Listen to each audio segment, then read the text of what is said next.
sports clips from around the world. If this is your first time checking out a video, please do consider subscribing. We are building an amazing community here, and I would absolutely love to see you part of it. We're watching a clip of First Things First with Nick Wright making his new tiers for, post-free agency tiers. I'm not exactly sure what this means. Whether or not this means, like, the rankings of the teams, what they look like now, and who he thinks are the best teams based off of their roster, or if he's ranking the actual transactions themselves, which are, two different things. So I'm really curious to see what he has to say here, and to see if he has the Chiefs somehow at the top, considering the Chiefs haven't done anything. And so if it's based off of just who he thinks is the best teams, and that's the rankings, then I could see how he could still put the Chiefs at the top. But since the Chiefs haven't done anything, he'll still say, and, doing nothing is the best. So I'm really curious to see what he has to say. Let's just jump right into it, and we'll go from there. At 3:25 on the dot, and in the midst of free agency, which means you're in for the treat last night, a special Skype session. Wow, Skype. Some in person. Okay. The committee met, fought, toiled, and burned the midnight oil to deliver the best segment in all of sports television. It's an honor and a privilege. It's time for a special edition, free agency edition. And we got Greg Jennings there. It is, and as mentioned earlier, but I'll say it again, 2 of our 9 committee members will be on this show on Friday. They're staying over. Brew is gone. They said they would only come on if Brew wasn't here because he's disrespected the committee so much. So it worked out quite well. Secret or like the mafia style? No, they're gonna. They will be unmasked on the show. All right, bottom of the tiers, all 32 teams already planning for 2025. The Jets got added to it because they're planning for a campaign in 2020, cabinet appointments, a lot of things they got to do. Those 4 teams are like, okay, if we can stabilize, figure out the quarterback situation this year, then maybe next year we can actually make some moves. Right? Praying to the quarterback gods. So Denver and Minnesota are like, please let this be a Big Ben situation. Where the 3rd or 4th quarterback off the board that's available in the teens ends up being awesome because they're both drafting after 10. The Giants are praying, please let Greg Jennings have a victory lap next year on Daniel Jones. And the Titans are hoping that they don't have to pray quite as hard because Levis showed some signs, but still he's 2nd-round pick. You got to have some things break your way.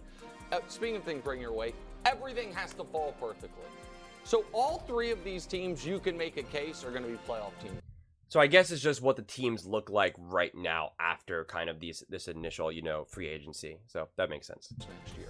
But everything has to fall perfectly. The Cardinals have to crush the draft. Kyler's got to be healthy and play the way we've seen him play. The Saints need all of their 30-something-year-old guys to play at least 12 to 16 games, which is going to be very hard, and Derek Carr to bounce back. And the Seahawks need rookie head coach and Geno to be on the same page and Geno to have a season more similar to 2 years ago than last year. It can happen, but everything's got to fall perfectly. Omar Little. Arguably the greatest character. I think that's the next group. If it's not, go ahead and reveal the next group. I'm sorry. Intriguing with the ceiling. Omar's after that. My apologies, guys.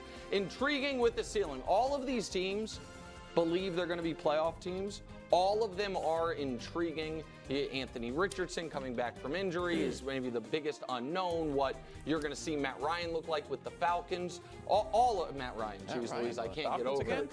I know. Kirk Cousins with the Falcons. But none of those teams, as presently constituted, can win the Super Bowl. All of them will be disappointed if they don't make the playoffs. Now, I was obviously a little overeager for the Omar Little tier. What? Fans of The Wire know. Sorry if that was loud. This is insanity. Pure insanity. Okay? How are you possibly going to put the Eagles, Bills, and the Ravens? I understand the Bills there potentially because I don't know what their plan is this season, quite honestly, or next season, however we want to say these. We're like in this weird, time right now. This next coming season, the Eagles have gotten better. No ifs, ands, or buts. Okay, they have an elite defensive coordinator. There's no one's disputing that. All of the defenses are pretty much, his flavor at this point, okay? And in the entire NFL. And Kellen Moore is a great offensive coordinator.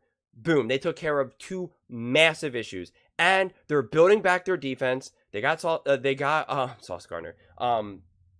They got more defensive pieces right now, and they have obviously Saquon Barkley. So the Philadelphia Eagles are going to be significantly better. They are going to be a force to be reckoned with. Just the 4 weapons that they already have right now in Devontae Smith, A.J. Brown, Dallas Goedert, Saquon Barkley, and at a 5th, Jalen Hurts is going to be a massive punch. The Ravens also with Derrick Henry, the Ravens are also going to be look great. My biggest issue with the Ravens is actually their coaching. I think it's the coaching that led them to lose last season more than anything else. But if they can kind of maybe hopefully learn from their mistakes from last season, there is no reason to believe that they won't be just as good as they were last season. So I think they're going to be great.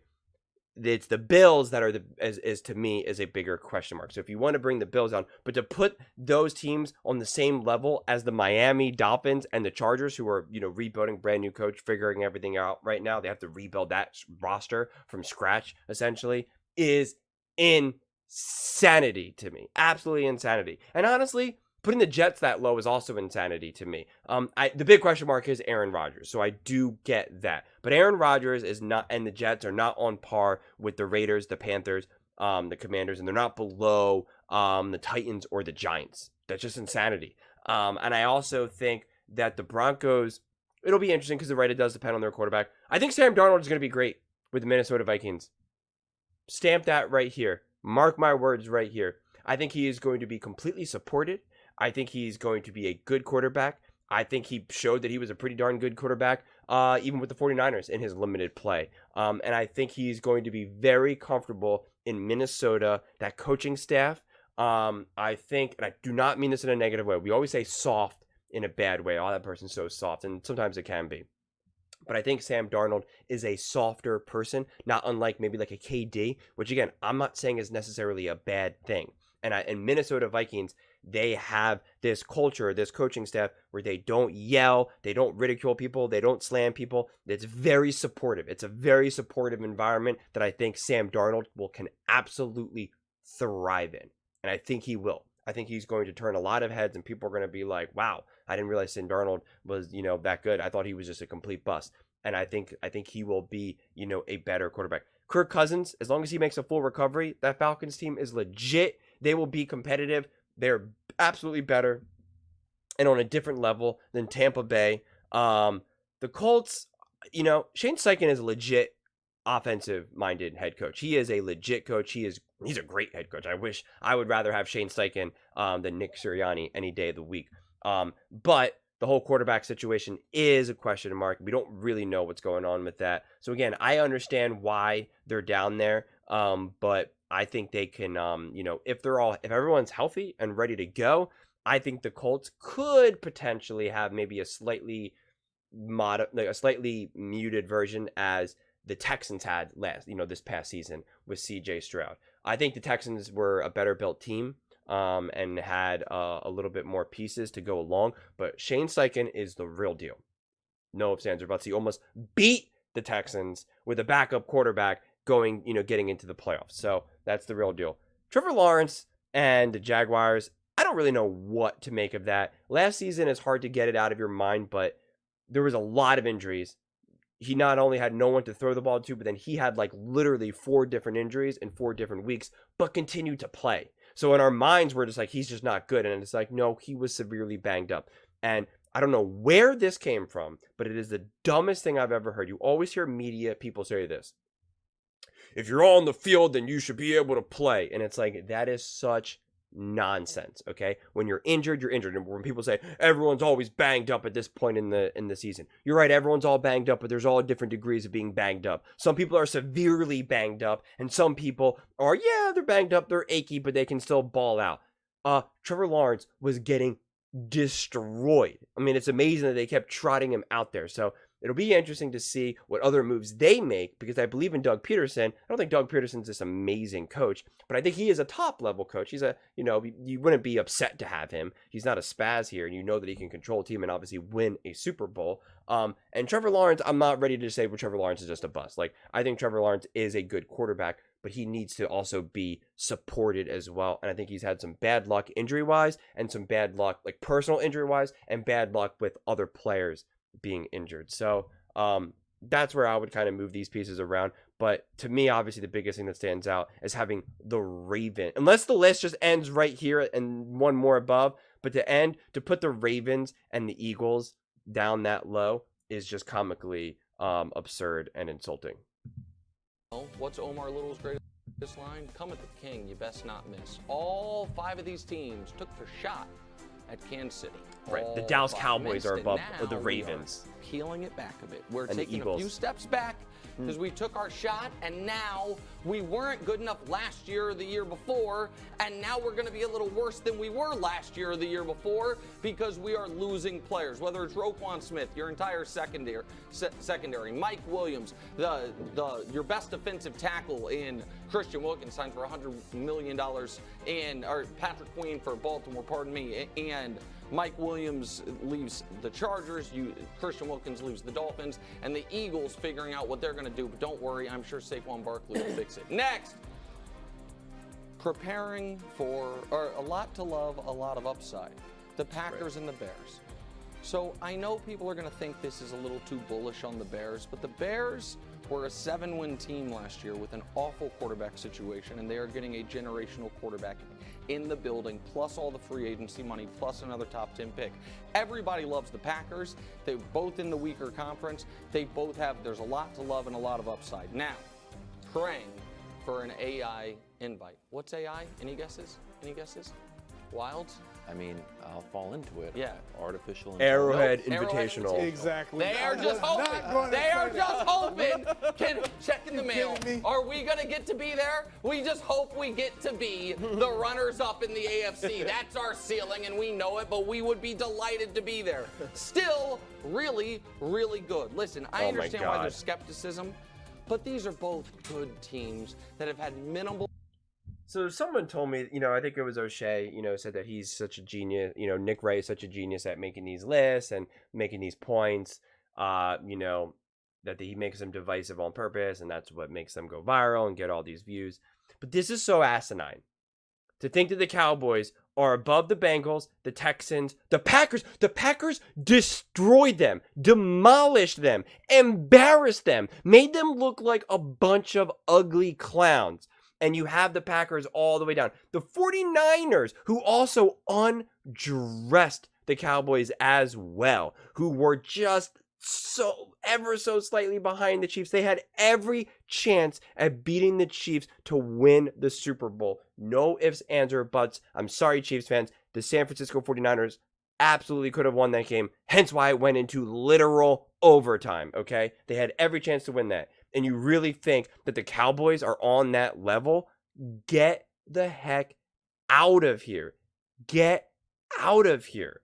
This is so asinine, so insane, okay?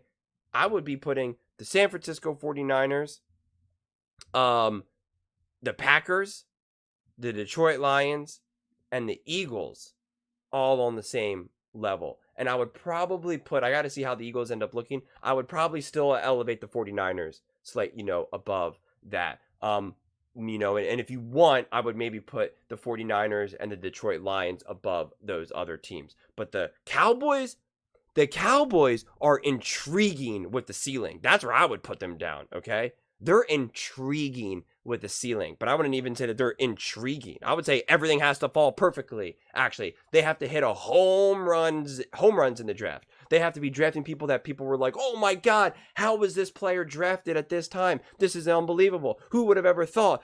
Wow, did Mike McCarthy become a super genius? Who ever knew that he had this ability? Wow, he really unlocked Dak Prescott. Or they just make some amazing moves. Somehow they get T. Higgins, and T. Higgins takes a big pay cut, which obviously is not going to happen. And CeeDee Lamb's like, I'm going to take a pay cut too. And Micah's like, I don't need my money. And they're able to just get all these pieces. Otherwise, I'm just I don't understand how in the world you think the Cowboys are on par with the 49ers. It's just unbelievable to me. I think the Texans are going to be great. I think the Bengals will be great as long as Joe Burrow is actually indeed healthy. Yes, the Bears are going to be interesting, and Caleb Williams is going to be great.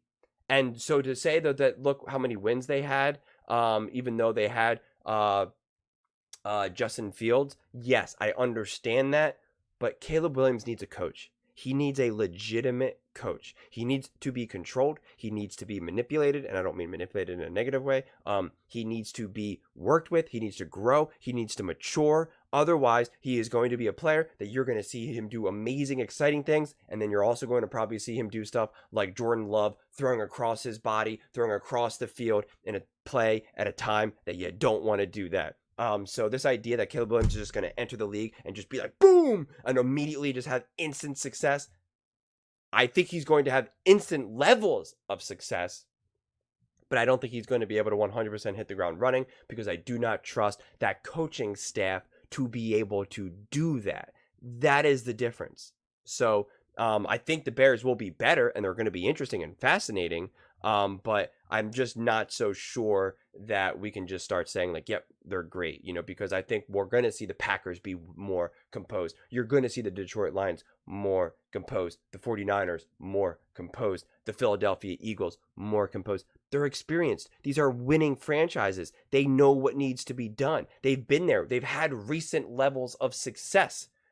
The Bears have none of that. None of that. I don't care how unless Caleb Williams truly hits the ground running as Patrick Mahomes from the jump, I'm not seeing it. And remember, Patrick Mahomes had Andy Reid and Travis Kelce and Tyreek Hill. He had these pieces around him, and he got to sit for an entire year and learn how to be a pro, learn how to mature, learn the professional schedule, the professional food and nutrition and weight training, like all that stuff matters. His body got to continue to mature and grow and literally continue to go through puberty.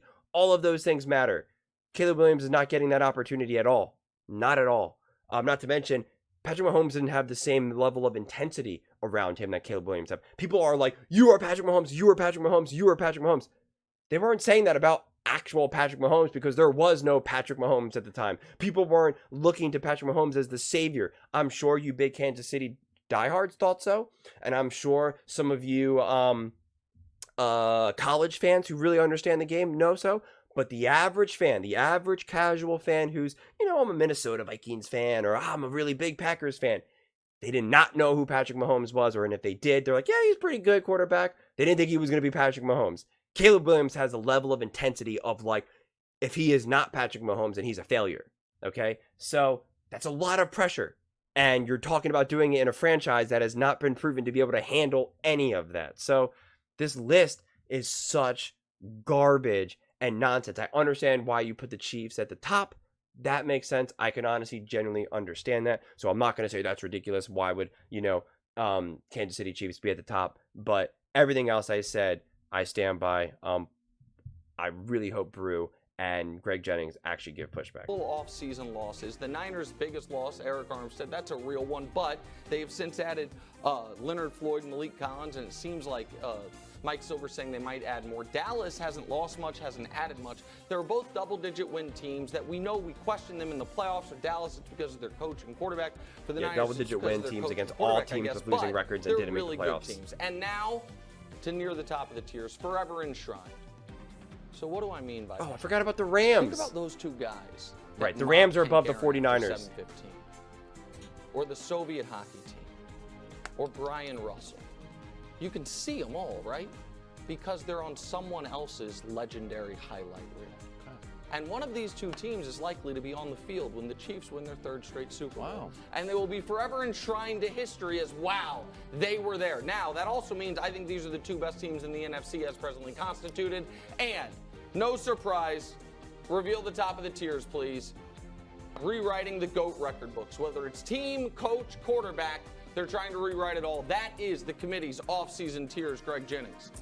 Well, I like the top of the tiers, obviously, the Chiefs. Yeah, thanks. There's a lot that I could go on about, but let's focus on the Raiders. And I'm not going to even acknowledge the names because we weren't given the names. But the Raiders? The Raiders at the bottom? At the bottom? Like, this was an 8-9 team, a team that finished 4-2 in that division. And we're making it seem like they're just going to lie down for everybody. They just got better in free agency on both sides of the ball with Wilkins and Gardner Minshew. Whether we want to believe it or not, Gardner Minshew is a better quarterback than Jimmy Garoppolo. And and their current Aiden O'Connell. guy under center right now, Aiden O'Connell. Like, I like look at where you have the Colts. Like, the Colts are there in large in part because of what we saw them do last year with Gardner Minshew under center. Ooh, good take. Almost making the postseason. I like that. This team was better than the Broncos last year. The Broncos fought. They have nothing, and you have them at the bottom. Yeah. Like, I can't. I'm like that. not at all a Raiders fan. But, boy, you are completely disrespecting the Raiders. I like that. What about the Ravens? The bulletin board's very skeptical. Oh, they've been Oh, talking too much that's trash. what it is. Mahomes rules. Well, yeah, That's- guys, keep your that's eye what on it the ball. is. Why don't you try to not be, an embarrassing franchise for the last decade rather than worried about Patrick Mahomes? Okay. And also, $25 million for Gardner Minshew. Come on. Your plan going into the year is Gardner Minshew? That's Gardner your plan? Minshew can play. No, He can. He's a good backup. He is their planned starter. Is he better than what they have currently had? I thought Aiden O'Connell played decent last year. He's better than The fact that Aiden you, O'Connell. the I mean, fact he's that better you than didn't answer Jimmy that question, Garoppolo. I'll Yeah. let proves the my Jimmy point. G He's slide. better than Baker Mayfield. All right, the Ravens, Nick. If you had done this yesterday before they got Derrick Henry, maybe I'd have let this slide. But with Derrick Henry, they're way down there below the freaking Bears. Caleb. I mean, no. And their defense, I said it. I hate some of the losses, but they got a culture of great defense. That's what they do. They've been in the top 5 of the last 6 years in scoring defense. They've been in the top 10, 7 of the last 8 years in defense. That's culture. Guys that weren't great defenders elsewhere go there and ball out defensively. So the defense is going to be fine. Offensively, now I got Derrick Henry. With all due respect to Gus Edwards and J.K. Dobbins and these guys, they ran well behind that offensive line with teams paying attention to Lamar first. What do you think the big man's going to do? And he can still break them too?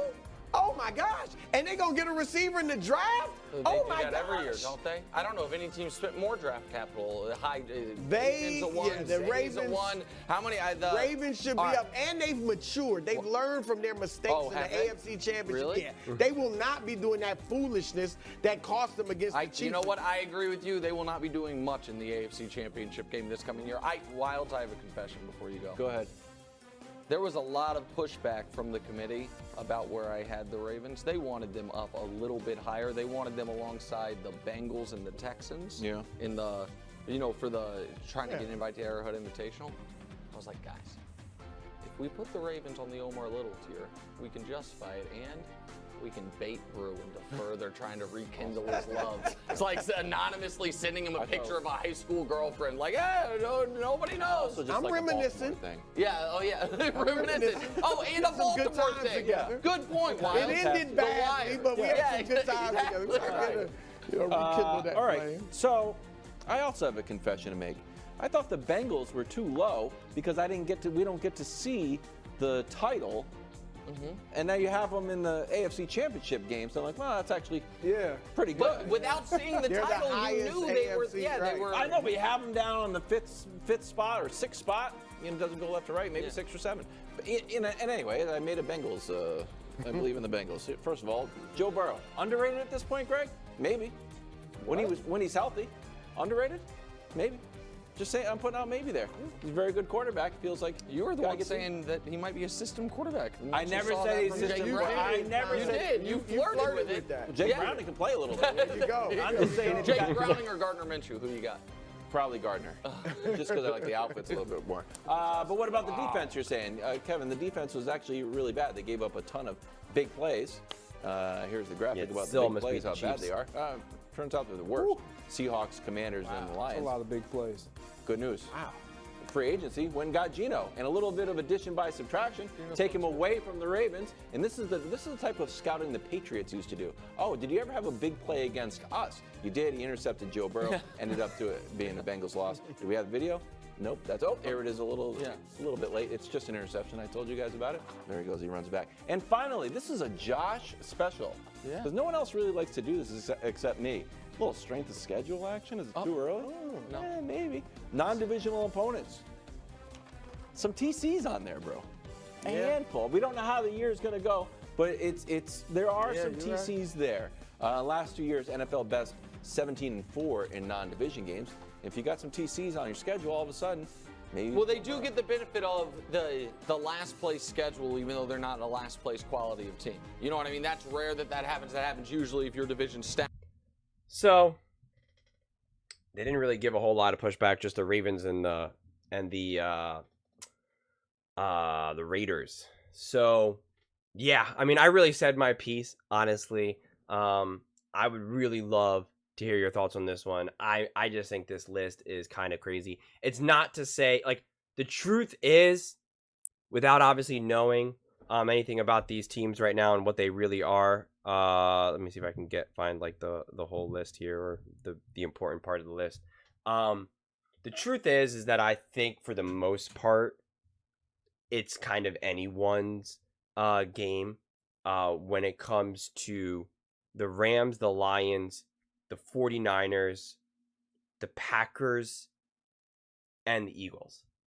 I think all 5 of those teams can make it to the Super Bowl and maybe even win the Super Bowl. I really do believe that. So all those teams minus the Cowboys. I do not think the Cowboys can do that. I think the Cowboys will have the same success that they had last time, where they'll probably make the playoffs, maybe even fight for division, who knows, but they are not winning multiple playoff games and getting to the Super Bowl, let alone getting to the NFC Championship game. I do not see that. No ifs, ands, or buts. And then and for the AFC, I see the same thing with the Chiefs. And this is hard because the Bengals, we don't know if let's just say Joe Burrow is 100% healthy and the Bengals are back to who they are, then I think it truly is also anyone's game between Kansas City Chiefs, the Bengals, and the Ravens, as well as maybe the Texans. The Texans, the only reason why I'm even saying I'm not sure, because you just don't know, since CJ Stroud and the Texans had such a great, first year. We don't always necessarily see another great year. You have the whole sophomore slump and stuff, which I'm not predicting. I think the Texans are going to be a good team and competitive team, but I don't know if they have to do more. They have to make their team better, honestly. You can't just say, well, CJ Stroud's going to be even better. True, he should be better, but you also need to have your team be better as well. I don't know if the Texans team themselves are enough. They did not beat the Ravens because CJ Stroud wasn't good enough. And if CJ Stroud was just better, they'll be able to beat the Ravens. That's not what it was. They were just an inferior team, which is okay. They were rebuilding and righting the ship. So I think the Texans need to make some more moves here. I know, I think that will kind of help them. And, because unless CJ Stroud really turns into Patrick Mahomes, 5,000 yards, a million touchdowns, then it's like, I just don't know. But we know the Ravens should be really good. We know the Bengals should be really good. And the reason why I don't throw the Bills in there, because the Bills, I trust their coaching even less. And I trust their ability to not just rely on Josh Allen again and again and again and again. I just don't trust that they will ever put Josh Allen in a good situation at this point. I really don't. It's just comical how much they just waste Josh Allen. So I put, for having this little circle, I would put the Bills like right on the outside looking in, where they can potentially get in, but it just wouldn't surprise me if they have another loss like they did this past playoffs, where it was just like, you could have won that game, but instead you missed, field goals and you dropped key passes, and it was just like, you know what? I don't know what you're doing. You just can't expect Josh Allen just to win every single game. And I think the Dolphins will probably be the exact same team that they have been. I don't see how the Dolphins take a step forward and are now like a viable team where they're going to beat. I think they can make the playoffs, but I don't think that they're a true, competition to beat, say, the Bengals or the Chiefs or the Ravens or the Bills in the playoffs. I don't see that necessarily personally. But yeah, there you have it. Oh, and I forgot when I was talking about the NFC teams, I'm not sure if I mentioned the Packers, but I would throw the Packers in there as well. But yep, there you have it. I would absolutely, positively love to hear your thoughts on this one. This was a crazy list to me, so I definitely want to hear your thoughts. Whether you agree with me or disagree with me, either way, let's get into some discussions. Let's get into some fights, but ultimately, let's just have some fun. And please do consider subscribing. We are building an amazing community here, and I would absolutely love to see you part of it. I want to build something that we all genuinely feel connected to, something that we're really excited to be part of, and I think we're well on our way to doing it. And please don't forget to give this video a thumbs up, as it really does help with the visibility and the algorithm. Thank you so much, and see you next time.